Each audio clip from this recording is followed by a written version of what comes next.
Muy buenas noches. El pastor Antonio tuvo complicaciones en la garganta. Ya dijo que no es COVID, pero tenía dificultades para hablar. Así que me pidió que hoy predicara el día de hoy. Bueno, que yo predicara el día de hoy.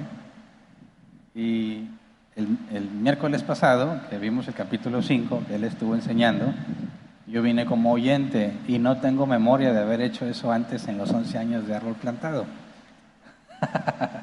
Me sintió extraño sentarme a escuchar. Y ahí me iba a pelear. No es cierto. No, digo, no es para nada desagradable, pero sentarme a escuchar una predicación en árbol plantado creo que fue la primera vez en 11 años. Y bueno, hoy vamos a estudiar el capítulo 6, no completo, porque la última parte del capítulo 6 es la bendición sacerdotal y creo que ya hay suficiente información para profundizar y nos extenderíamos demasiado el día de hoy. Pero vamos a ver casi todo el capítulo 6 en cuanto a todo lo que Dios instruye con respecto al voto de los nazareos. El nombre del tema es los nazareos. Y empieza Dios describiendo la manera en que los nazareos deben ofrecer este voto a Dios. Y ahorita vamos a ver, como lo dicen algunos comentaristas, que no era algo nuevo, no se estaba inventando este tipo de voto, sino que era algo que los israelitas ya hacían, aunque nadie sabe cuándo empezaron a hacerlo, y según investigué, no hay ninguna referencia de que en Egipto se hiciera algo similar. Entonces, es algo que los israelitas hacían, y vamos a profundizar en qué es eso y cuáles son las reglas.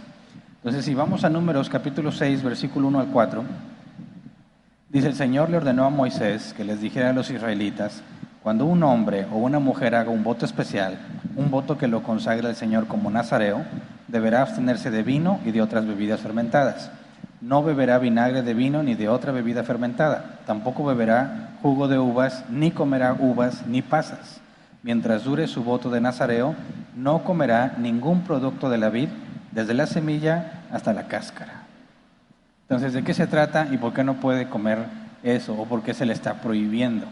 Bueno, la palabra que se nos traduce como nazareo, el hebreo nazir, se traduce como uno que es consagrado o que es devoto. Y la palabra hebrea nazir viene de nazar, que se traduce como dedicar o consagrar. Entonces, un nazareo podía ser una persona que voluntariamente se ofrece a Dios, en el sentido de que se aparta de las costumbres de la sociedad y se dedica exclusivamente a servirle a Dios.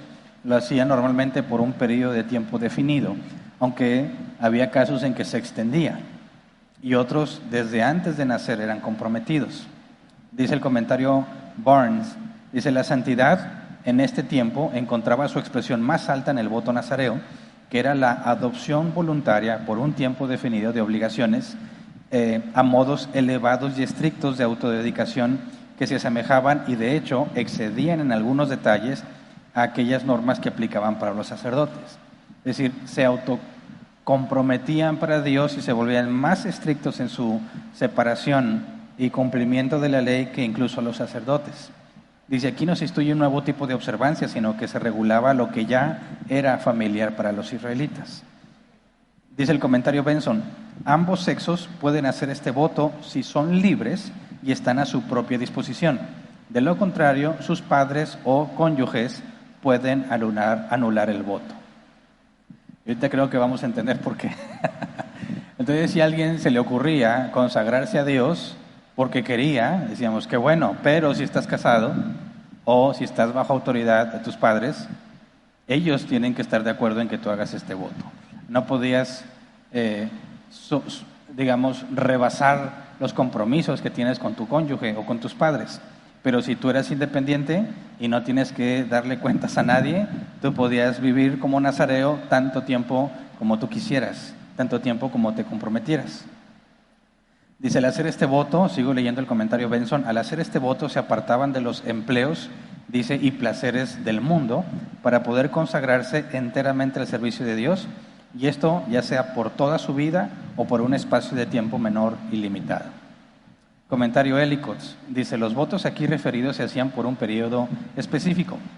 Sin embargo, en un tiempo posterior, algunos fueron consagrados o apartados como nazareos durante todo el tiempo de sus vidas, como en el caso de Sansón, Samuel y Juan el Bautista.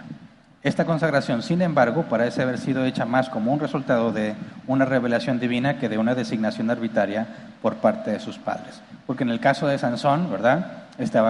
Se le había pedido a Dios tener un hijo, Dios se lo concede y se lo dedicaron a Dios. En el caso de Samuel, exactamente el mismo caso. En el caso de Juan el Bautista, Elizabeth y Zacarías, ¿verdad? Ya eran muy viejos para tener hijos, Dios les concedió tener un hijo y fue Dios quien consagró a Juan el Bautista, ¿verdad? Pero eso implica que ellos fueron nazareos durante toda su vida. Cuando dice el versículo 3, deberá abstenerse de vino y de otras bebidas fermentadas, no beberá vinagre de vino ni de otra bebida fermentada, tampoco beberá jugo de uvas, ni comerá uvas ni pasas. Dice el comentario de la Biblia de Estudio de la Reforma, dice, una persona podía hacer un voto especial de separación por un periodo de tiempo limitado, durante el cual no debía comer ni beber nada que viniera de las uvas, que viniera de la vid, y no debía cortarse el cabello ni la barba. Dice, la vid era considerada como una fuente de placer físico y la abstención de ella representaba una vida entregada a Dios. Hablando de la vid se refiere al vino, ¿verdad? Cualquier cosa que tuviera relación con el vino, de donde viene el vino, estaba prohibida. Y el vino se consideraba un placer. Entonces era una manera en que se negaban a sí mismos para dedicarse al servicio a Dios. En eso consistía ser nazareo. Luego, número 6, versículo 5. Mientras dure el tiempo de su consagración al Señor, es decir, mientras dure su voto de nazareo, tampoco se cortará el cabello, sino que se lo dejará crecer y se mantendrá santo. Entonces, si vas a hacer un voto, tú voluntariamente, porque eres independiente y autosuficiente, parte del voto, además de abstenerse de todo lo que tenga que ver con las uvas, no podías cortarte el cabello. Dice el comentario Helicos, el cabello debía dejarse crecer en toda su exuberancia durante los días del voto nazareo. Toda su exuberancia. Mire, yo conozco personas que su cabello tiene gracia, no de chiste, sino que tienen un cabello bonito y les crece y se les ve bien. Pero conozco otros que dices, no, qué bárbaro, ¿verdad? Yo, por ejemplo, en mis años, cuando yo estaba en la preparatoria, quise dejarme el cabello largo. Resulta que era antigravedad. Por más que me crecía, no se aplacaba. Vencía la ley de gravedad y no, para nada se veía bien. Ahora, y se supone que le das forma para que crezca. Ahora, no puedes cortar con nada tu cabello y debe crecer en toda su exuberancia. ¿Cómo le hacías? ¿Cómo se veían las personas que habían sido consagradas voluntariamente por sus padres de esa manera? Pues bueno, conforme pasara el tiempo, el cabello se iba haciendo más largo y quizás podría ser controlable. Pero mientras estaban al principio, pues no te da como que una idea de higiene, ¿no? Sino de todo lo contrario. Parece que está en un estado de indigencia, ¿no? Pero aquí me llama la atención que vamos a ver un poco más adelante que el cabello al final era ofrecido a Dios y era considerado como una señal de devoción. Entonces, aunque pudiera verse como desaliñado o como sinónimo de indigencia, era algo que era considerado agradable a Dios. Dice el comentario Benson, ni con tijeras u otro instrumento podía cortar ninguna parte de su cabello. Esta era la segunda regla que debía observar y se designó en parte como un signo de su mortificación a los deleites mundanos y la belleza exterior, en parte como testimonio de aquella pureza que profesaba, porque cortarse el cabello era señal de inmundicia, como se desprende del versículo 9, en parte para que la longitud de su cabello pudiera recordar constantemente su voto. Cuando dice que el cabello largo comunica inmundicia, es porque... cortarse el cabello comunica inmundicia es porque, no sé si recuerdan en Levítico, cuando entrabas en contacto con un cadáver, tenías que lavarte y quitarte todo el vello del cuerpo, ¿verdad? También cuando tenías lepra. Entonces, cuando dice aquí cortar el cabello, no se refiere a cortarlo normal, sino a raparse por completo. Cuando alguien se rapaba, estaba demostrando públicamente que había tenido contacto con algo impuro y estaba rapado para purificarse. Entonces, dice el comentario Benson que cortarse el cabello era como señal de inmundicia y por eso el nazareo no se lo cortaba para demostrar que estaba íntegramente sirviéndole a Dios y que no había hecho nada que lo contaminara. Ahora, es muy sabido el caso de Sansón, ¿verdad? Sansón no podía cortar su cabello. Y dicen que su cabello o su fuerza provenía de su cabello. Y algunos pensaban, y si tú ves las películas, piensan que literalmente la fuerza de Sansón venía de su cabello. Eso no tiene sentido, ¿verdad? No tiene sentido alguno pensar que porque tienes el cabello largo vas a ser fuerte. No era el cabello, sino el voto sobre el cual vivía. Cortarse el cabello era rebelarse contra Dios, ¿verdad? Porque había sido consagrado para Dios todos los días de su vida.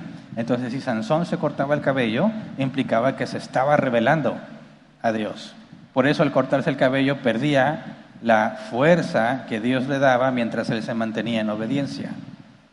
No era que el cabello le diera fuerza. Pero, el caso de Sansón es muy conocido, pero no sé si te imagines a Samuel o a Juan el Bautista. ¿Cómo te imaginas a Juan el Bautista? Muchas de las ilustraciones que yo he visto de Juan el Bautista lo ponen con cabello relativamente corto, pero eso sería un error, ¿no? Porque si desde que nació no se puede cortar el cabello, Juan el Bautista no podía tener el cabello corto. Ahora, me llama más la atención, y hay que poner especial interés en este dato del cabello largo, porque si vamos a 1 Corintios capítulo 11, versículo 13 al 16, palabras del apóstol Pablo, dice: juzguen ustedes mismos. ¿Es apropiado que la mujer ore a Dios sin cubrirse la cabeza? ¿No les enseña el mismo orden natural de las cosas que es una vergüenza para el hombre dejarse crecer el cabello, mientras que es una gloria para la mujer llevar cabello largo? Es que a ella se le ha dado su cabellera como velo. Si alguien insiste en discutir este asunto, tenga en cuenta que nosotros no tenemos otra costumbre, ni tampoco las iglesias de Dios. Fíjate que parece contradictorio, ¿verdad? Dios le dice a los nazareos: no se corten el cabello. Pablo le dice a los corintios que es deshonroso que un hombre se deje el cabello largo. Y bueno, ¿por qué? ¿Perdón? Es cierto. Cuando tú ves estos pasajes y escuchas a los cristianos decir: la Biblia dice que la mujer no se puede cortar el cabello y que el hombre no se lo puede dejar largo, ¿verdad? Dicen, la Biblia dice, ese es el orden natural. Entonces prohíben en las iglesias que las mujeres tengan el cabello corto y prohíben que los hombres tengan el cabello largo. Cuando les preguntas por qué, citan este pasaje. Dicen, lo dice clarito, ¿verdad? ¿Es apropiado que la mujer ore a Dios sin cubrirse la cabeza? Pablo, en el contexto, está hablando que o se pone un velo o con su cabello largo, que sería el equivalente a tener la señal que indicaba que era una mujer bajo autoridad. Dice el versículo 14, no les enseña el mismo orden natural de las cosas, que es una vergüenza para el hombre dejarse crecer el cabello, mientras que es gloria para la mujer llevar el cabello largo. Entonces, algunos cristianos llegan a la conclusión de prohibir, dicen que es pecado que la mujer se corte el cabello y que el hombre tenga el cabello largo. Y si te atreves a decirles, oye, pero espérame, no me parece, dicen, ¿qué dice el versículo 16? Si alguien insiste en discutir este asunto, tenga en cuenta que nosotros no tenemos otra costumbre, ni tampoco las iglesias de Dios. Y así te decían, ni discutas, ¿verdad? Pero aquí se genera un problema, ¿no? Si Dios ordena que los nazareos no se corten el cabello, porque Pablo dice que es antinatural y que es vergonzoso que el hombre se deje el cabello largo, ¿a quién le haces caso? Bueno, hay que explicar de qué se trata porque no hay una contradicción.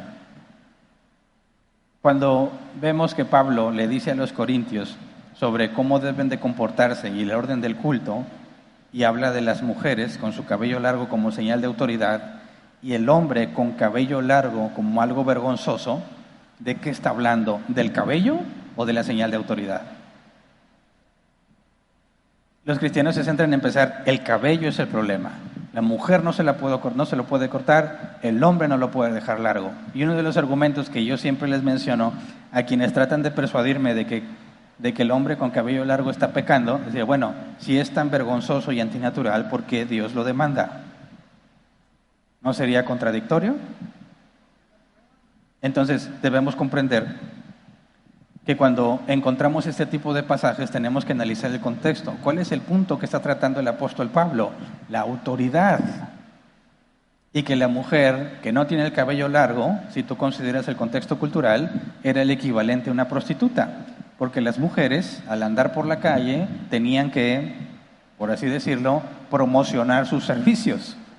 ¿Y cómo comunicaban que se dedicaban a la prostitución? Mostrando que no tienen autoridad sobre ellas, cortándose el cabello.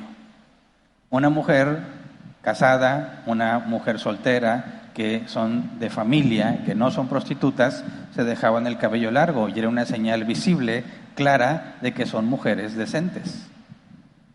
¿Verdad?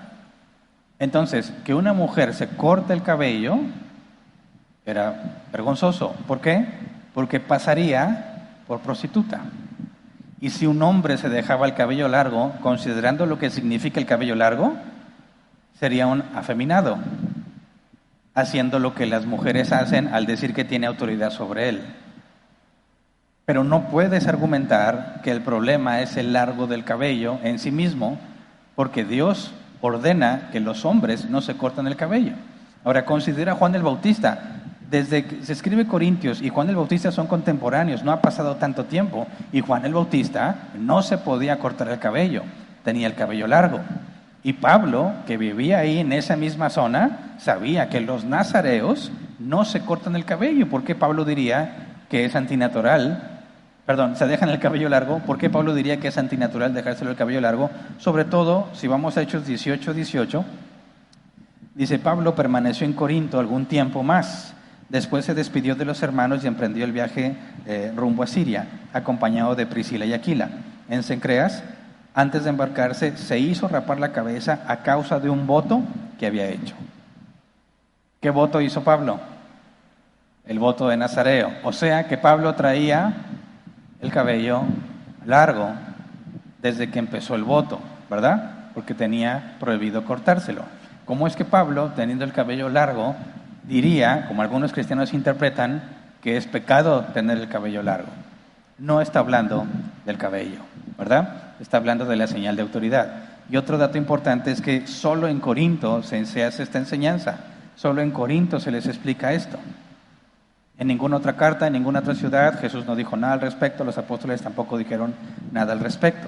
Entonces, ¿de qué está hablando? Porque para los israelitas dejarse el cabello largo era una señal de extrema santidad porque te habías dedicado a Dios por completo, mientras que para los corintios les consideraba vergonzoso, porque estamos hablando de temas culturales, ¿verdad?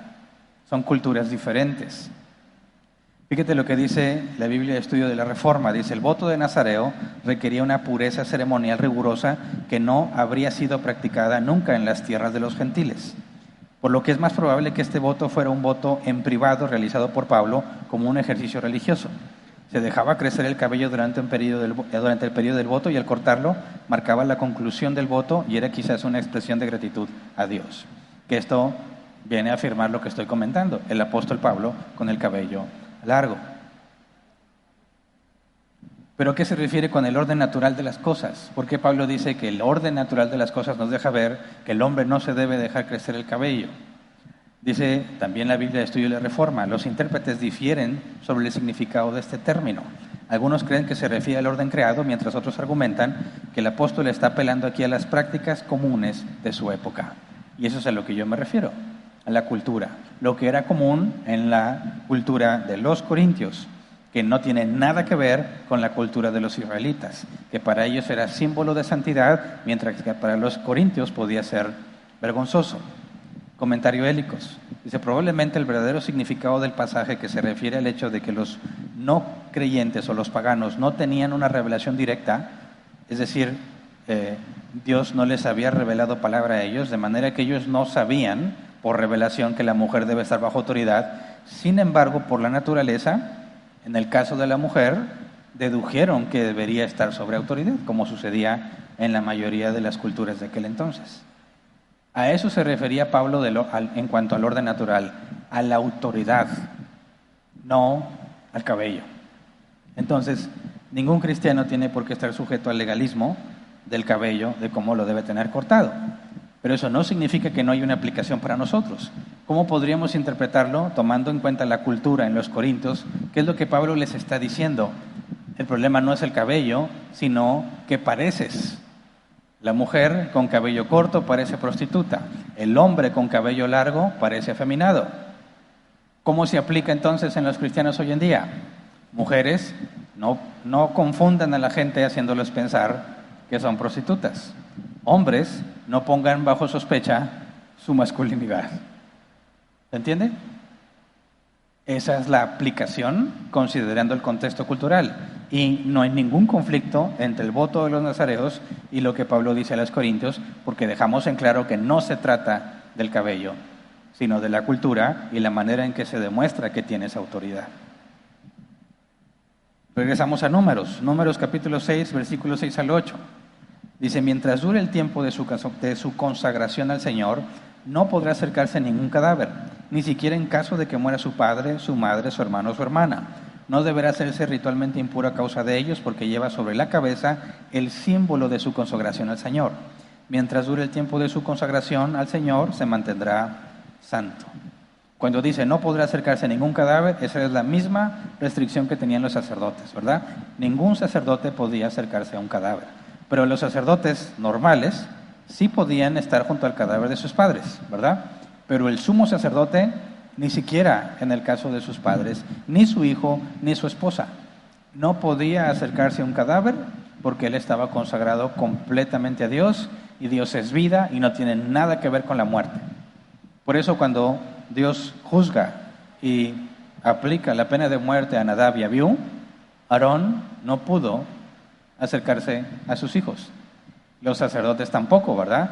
Tuvieron que sacarlos otras personas, pero los sacerdotes, terminado el tiempo de la unción, que eran 7 días, sí podían estar en esa situación, pero el sumo sacerdote no.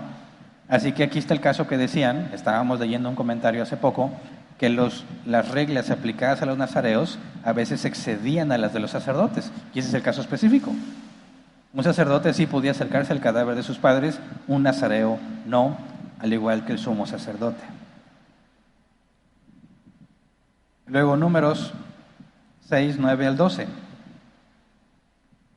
Si de improviso alguien muere junto a él, la consagración de su cabeza quedará anulada, así que al cabo de 7 días, en el día de su purificación, deberá rasurarse la cabeza. Pausa.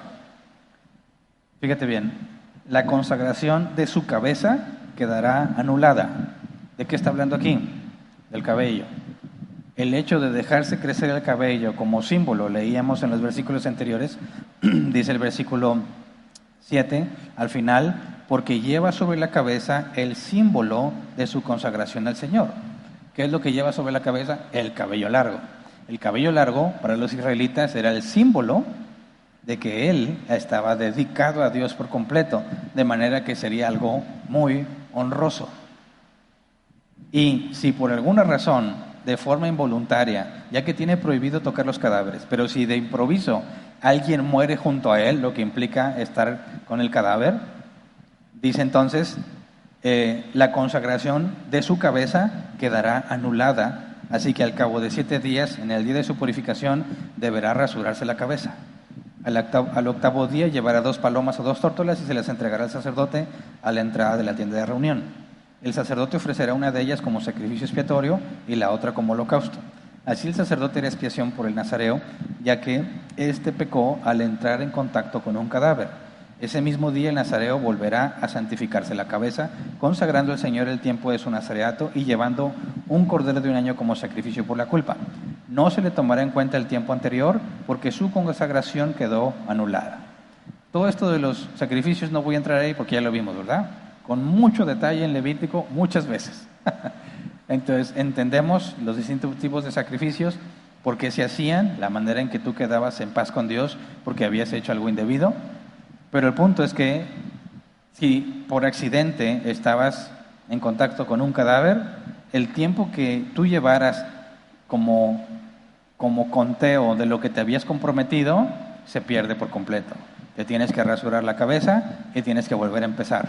Otra vez a dejarte crecer el cabello.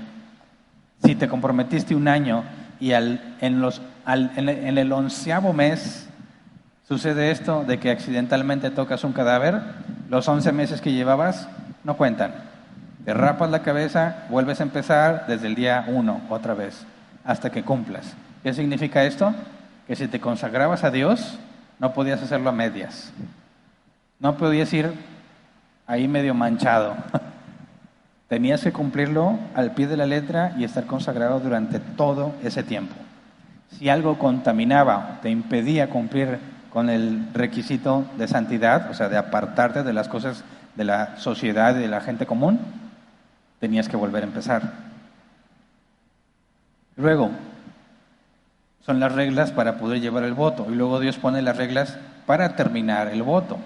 Número 6, versículo 13 al 17. Esta ley se aplicará al nazareo al cumplir su periodo de consagración.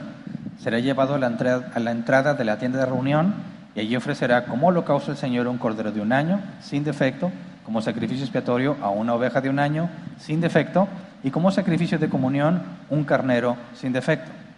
Ofrecerá además un canastillo de panes sin levadura, panes de flor de harina amasados con aceite, obleas sin levadura, untadas con aceite, y también ofrendas de cereal y de libación. Entonces el sacerdote las presentará al Señor y ofrecerá el sacrificio expiatorio y el holocausto en favor del nazareo.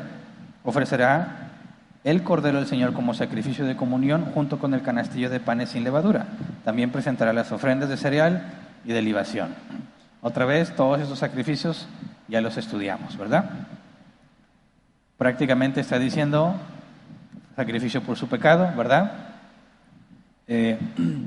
Sacrificio como holocausto, que era el símbolo de entregarse por completo a Dios, y luego el sacrificio de comunión, donde él podía participar, ¿verdad? Que implicaba que ya estaba en paz con Dios.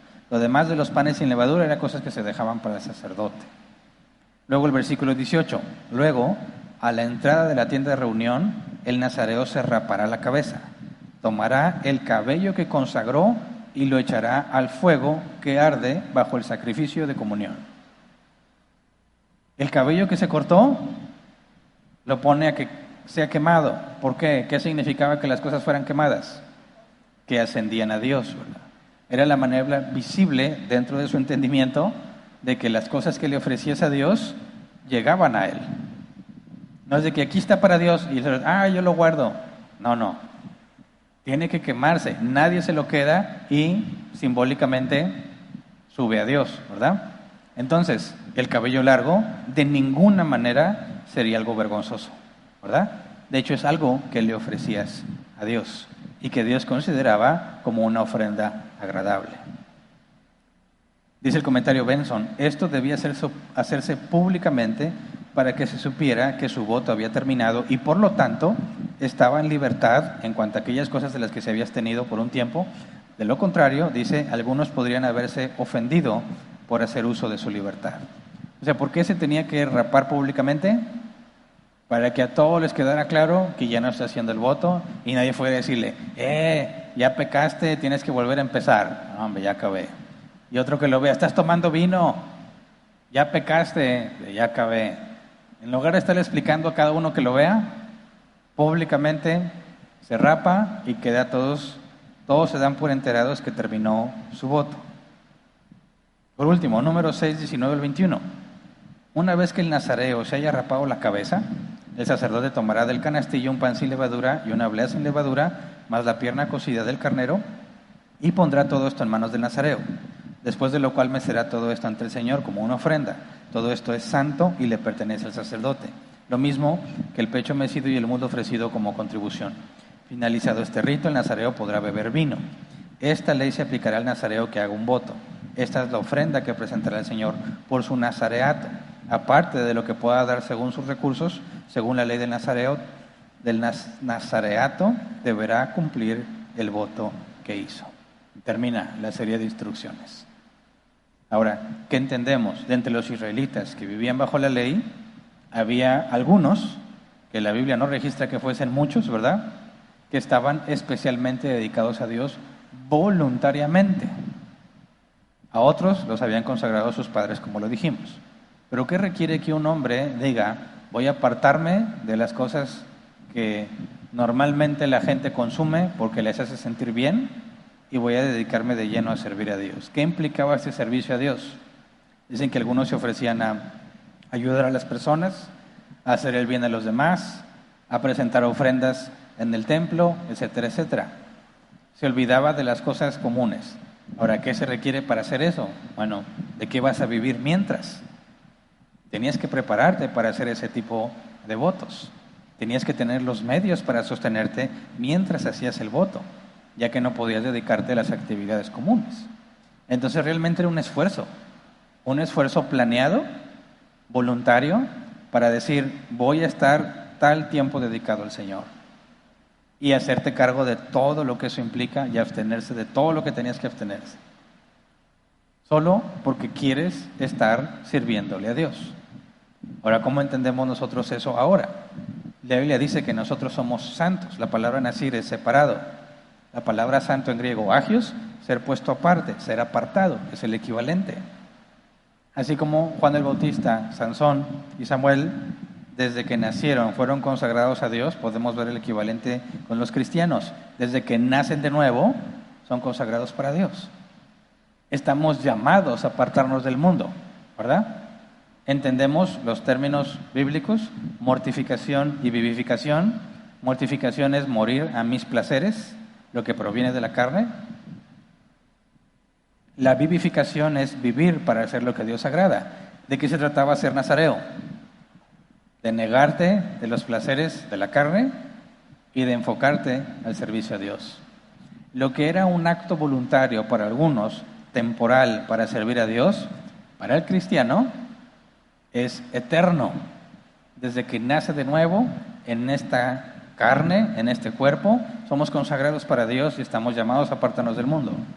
Y cuando Cristo venga y sea la resurrección, seguiremos siendo el pueblo de Dios.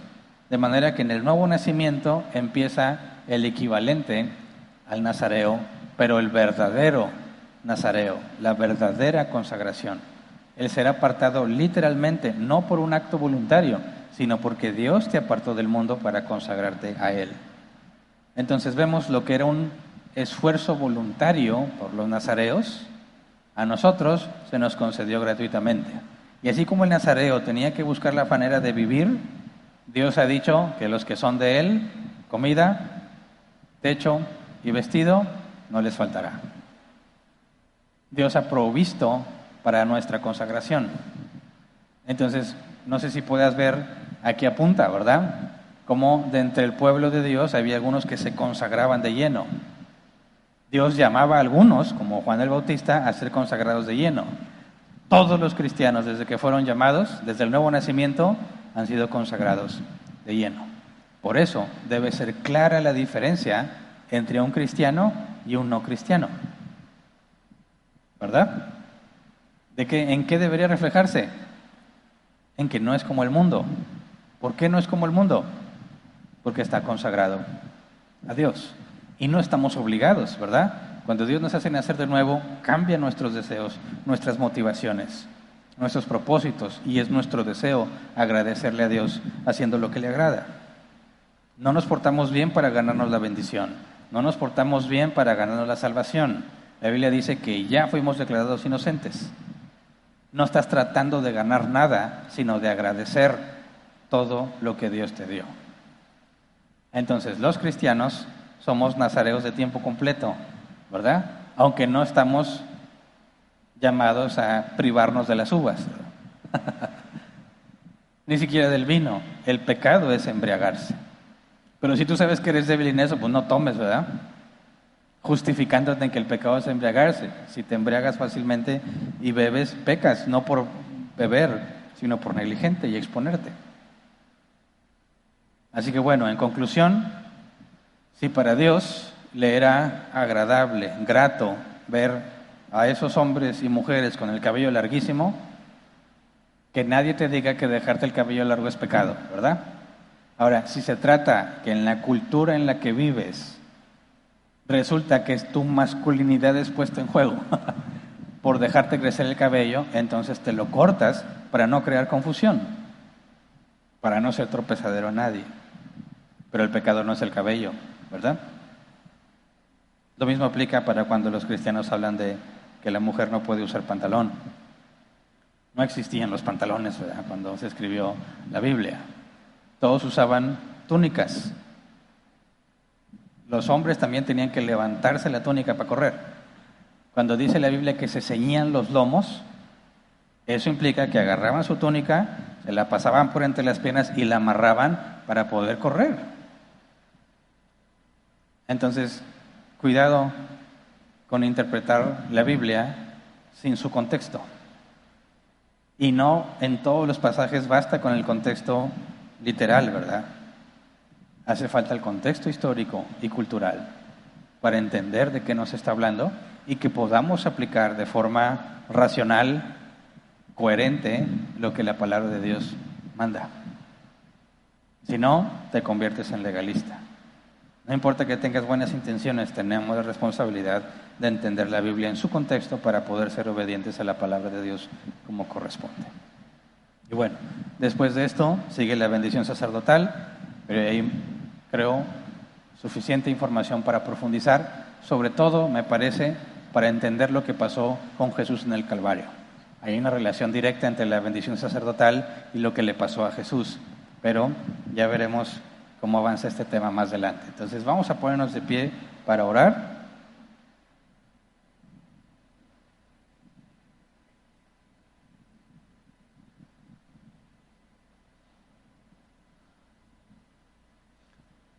Vamos a pedirle a Dios que nos ayude a entender cómo es que debemos mortificarnos y cómo debemos vivificarnos. Que nos permita no perder la conciencia de quiénes somos. La rutina nos envuelve, convivimos con mucha gente que no es cristiana, se puede hacer fácil tomar prácticas, no necesariamente que sean indebidas, pero que van a relajar nuestros estándares y después terminas metido en problemas o envuelto en asuntos que no tienes por qué envolverte. Y eso es porque se nos olvida. Dejamos de pensar y razonar y estar conscientes de quiénes somos y cuál es nuestra responsabilidad. No cometamos el error de pensar que ser cristiano es venir a la iglesia, aquí haces las cosas de cristiano y lo traerás a tu vida normal. Porque estás consagrado a Dios en donde quiera que estés, hagas lo que hagas, todo debe ser para su gloria. Y los cristianos tendemos a olvidarnos de eso. Así que vamos a orar. Señor, te pedimos, Padre, que nos permitas decir como Elías decía: vive Jehová en cuya presencia estoy. Elías estaba siempre consciente que todo lo que él hacía, lo hacía delante de ti, porque tú estás en todo lugar, porque eres omnipresente. Líbranos del engaño, Señor, de pensar que soy cristiano en la iglesia, pero no en la calle. Que yo puedo hacer cualquier otra cosa que hagan los demás, porque tengo libertad, en lugar de recordar que la Escritura afirma que todo me es lícito, mas no todo conviene. Todo me es lícito, mas no todo edifica. Ayúdanos a pensar no nada más en nosotros mismos, sino en los que nos conocen, los que nos ven. Que aunque nosotros no tropecemos, Señor, que nuestra libertad, como decía el apóstol Pablo, no sea tropezadero a otros. Ayúdanos, Señor, a enfocar nuestros esfuerzos no en hacer lo que nos parece mejor, sino en lo que tú consideras mejor. Para que en todo puedan ver, Señor, que tú eres grande. No que nos vean a nosotros, no que concluyan que nosotros somos especiales, sino que puedan ver, Señor, que nosotros somos comunes y corrientes, pero que tenemos un Dios poderoso, que nos ayuda, que nos bendice, que nos disciplina, que nos corrige cuando nos equivocamos, que nos provee. Mientras el mundo, Señor, lucha con la ansiedad, ayúdame a glorificarte, mostrando que confío en tu providencia, que no tengo control del futuro como ningún ser humano lo tiene, pero sabemos que tú estás en control de todas las cosas, de mi vida, de nuestros futuros, de todo lo que haremos, Señor, está en tus manos, y tú has dejado claramente expreso en tu palabra que tú conoces nuestras necesidades, y que si nosotros, siendo malos, sabemos dar buenas cosas a nuestros hijos, cuánto más tú, Señor, que eres nuestro Padre, nos darás lo que es bueno. Ayúdenos, Padre, a ser diferentes aún en la manera de hablar, que podamos buscar edificar también incluso aquellos a los que no te conocen, Señor. Danos gracia para cuando hablemos, danos sabiduría para saber cuándo hablar y cuándo callar, Ayúdanos a aprovechar las oportunidades para hablar de ti, Señor. Danos gracia para que puedan escuchar. Ayúdanos a ganarnos, Señor, el derecho a ser escuchados debido a nuestro comportamiento. Que seamos irreprensibles, irreprochables en nuestros trabajos. Que seamos buenos padres de familia, Señor. Que lo que hacemos, aunque con errores, pueda dejar en claro, Señor, que tú eres nuestro Señor, que somos siervos tuyos. Que no quepa duda, Señor, como se dijo de los apóstoles, cómo es que estos hombres indoctos hablan así. Se ve que han estado con Jesús. De la misma manera, Señor, que se reconozca que somos incapaces, pero que sea evidente que te conocemos.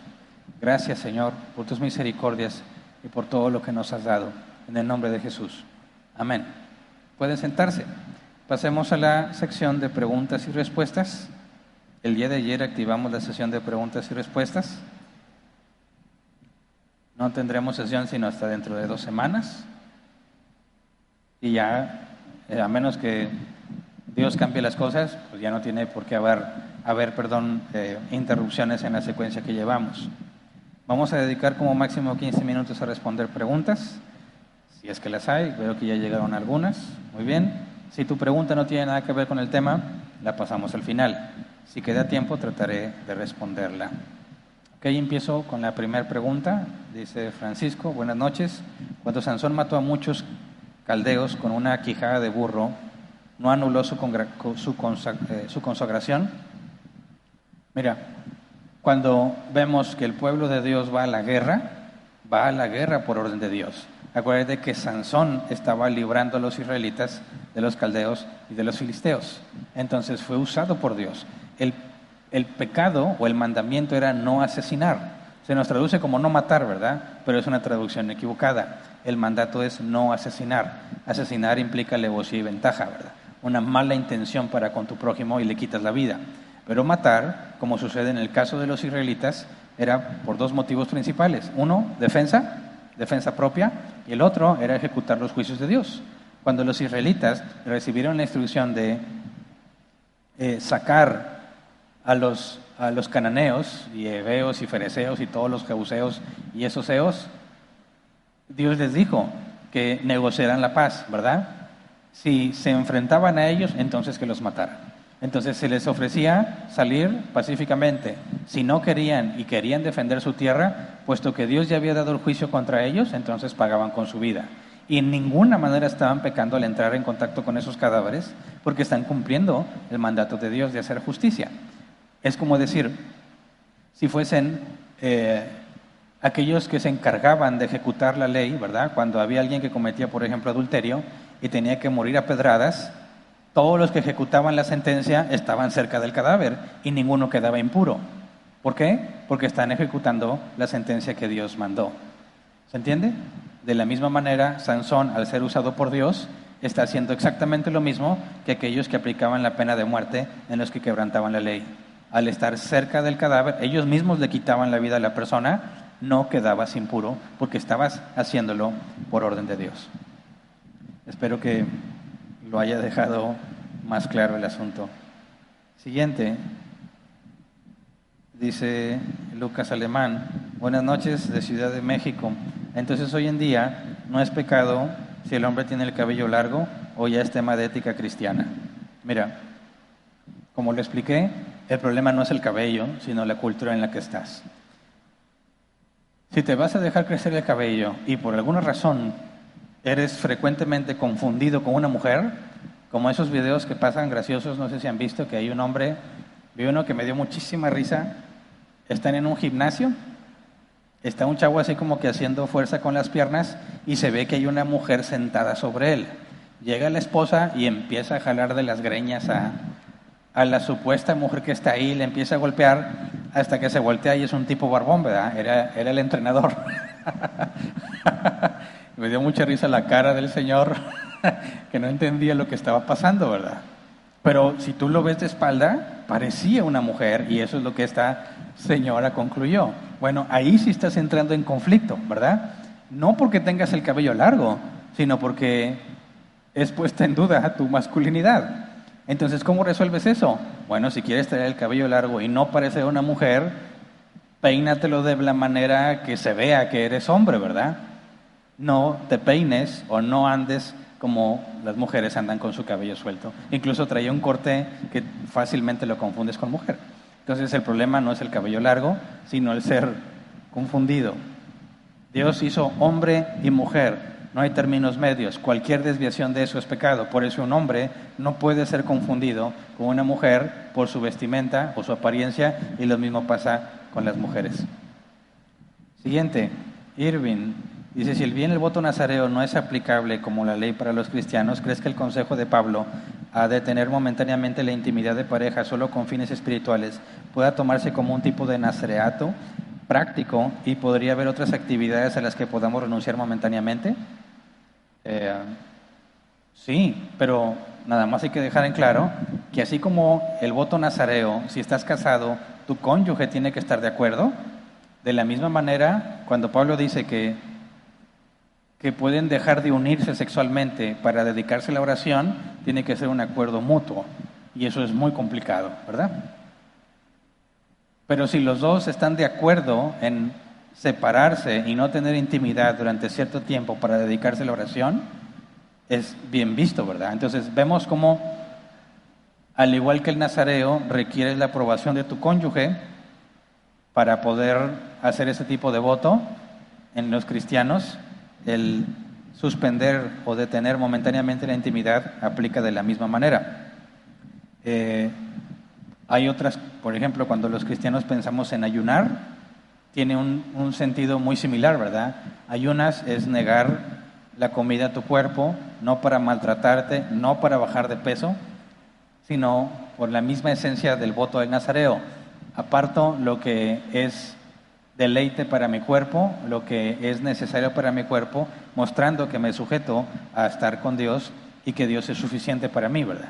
Claro que tampoco se trata de malpasarte y hacerte daño o dañar tu salud haciendo eso, pero es una manera de abstenerte de las cosas materiales para dedicarte por completo a Dios. Creo que Jesús pone un ejemplo, o Jesús es el ejemplo, más bien dicho, cuando está atendiendo a las multitudes y le dicen, maestro, come, ¿verdad? No has comido. Y Jesús dice, yo tengo una comida que ustedes no saben. Y dice, ellos pensaban que tenía otra comida en otra parte. Dice, no, mi comida es hacer la voluntad de mi Padre. Entonces, si estamos sirviendo a Dios y eso implica que no me da tiempo para comer, no me da tiempo para hacer lo que normalmente haría porque le estoy sirviendo a Dios, estoy voluntariamente absteniéndome de algo que me generaría placer o bienestar por servirle a Dios. Entonces, cuando pensamos en un ayuno, no se trata nada más de que puedo comer, pero no voy a comer y no voy a comer. No, un ayuno también es, estoy tan ocupado en las cosas de Dios que no me da tiempo para comer, porque si me pongo a comer, desatiendo la tarea que Dios me ha encomendado. Pero obviamente tiene que haber balance, ¿verdad? Y un control. Entonces, como respecto a lo que comenta Irving, ¿sí? Es parte de la mortificación del cristiano abstenerse de cosas materiales, pero quiero dejar bien en claro, porque yo sé que eso genera conflicto, tiene que haber acuerdo en la pareja, ¿verdad? En los cónyuges. Nada de que la mujer dice, no, pues yo soy bien espiritual y yo voy a comprometerme a Dios así. Si el esposo dice, no, yo no estoy de acuerdo, no te hace menos espiritual, no te hace pecar, ni nada, porque el mandato es, no se separen. Hablando íntimamente, no se separen, a menos que sea de mutuo acuerdo para dedicarse a la oración. Ok, son todas, ¿verdad? No hay más. Muy bien, terminamos entonces con la sesión de preguntas y despedimos la transmisión, pero quiero recordarles en línea para los miembros de Rol Plantado que este sábado tenemos la Mesa del Señor, ¿verdad? A las 7:30, como miembros de la iglesia, de la congregación, tenemos la responsabilidad de cumplir congregacionalmente el mandato de Jesús. Uno de los dos sacramentos, ¿verdad? Uno es el bautismo, el otro es la Mesa del Señor. Así que este sábado a las 7:30, aquellos que son miembros de Árbol Plantado, nos vamos a reunir para celebrar la Mesa del Señor, tal como Pablo lo describe en Corintios. Primero el pan y la copa y después el ágape. Vamos a convivir. Mucha falta que nos hace, ¿verdad? Entonces, para esta Mesa del Señor, por si hay cristianos miembros del Árbol Plantado en línea, que nunca han estado con nosotros en una mesa del Señor, bueno, traes comida, lo que tú consumirías, si quieres traer más, un poco más, y lo traes para compartir. Si, por ejemplo, te quieres comprar, no sé, un pollo o unos tamales, bueno, trae lo que tú consumirías. Si vienes con tu familia, bueno, trae lo que tú y tu familia consumirían. Y luego, al entrar aquí, se lo entregas a los sugieres. Y igual con refresco, lo que fuera que vayas a tomar, tráetelo, y aquí todos vamos a dejar nuestra comida y lo que traigamos en manos de los sugieres. Ellos van a repartirlo en las mesas de forma aleatoria para asegurarnos de que cumpliremos lo que Pablo también dice, que ninguno sea menospreciado, ¿verdad? No queremos que alguien haya traído, no sé, alguna comida que no sea del agrado de muchos y que alguien diga, ay, no, eso no como. Hay frijoles, esos frijoles siempre, yo quiero comer otra cosa, ¿verdad? Y entonces el que trajo los frijoles se va a regresar con sus frijoles y fue menospreciado. Entonces, ¿cómo evitamos eso? Ni siquiera les damos oportunidad de escoger a nadie. Ese día te vas a dar cuenta de lo que Dios tenía predestinado que comieras en la mesa del Señor. Así que ya me ha pasado de las dos cosas. Me ha pasado que he profetizado. Y digo, si por ejemplo me toca una pieza de pollo Kentucky y tamales, y tal cual fue, Dios me usó para profetizar. Pero también hay ciertos alimentos que no me gustan y que Dios me los ha puesto en la mesa. Y me los como con gusto, ¿verdad? Porque no venimos a comer porque tenemos hambre, sino como dice el apóstol Pablo, venimos a convivir, tener comunión con el cuerpo de Cristo. Dice Pablo, el que tenga hambre, coma a su casa y luego se viene a la mesa del Señor. No venimos a comer porque tenemos hambre, venimos a vivir, disfrutar la consecuencia de lo que Jesús hizo cuando se entregó por nosotros, ¿verdad? Que ahora somos un solo pueblo, un solo cuerpo. Así que aquí nos vemos, si Dios lo permite, el sábado a las 7:30 para celebrar la mesa del Señor. Y el domingo, para continuar con nuestro estudio acerca de Jesús, vamos a estudiar lo que dice la Biblia acerca de Jesús como profeta. Gracias.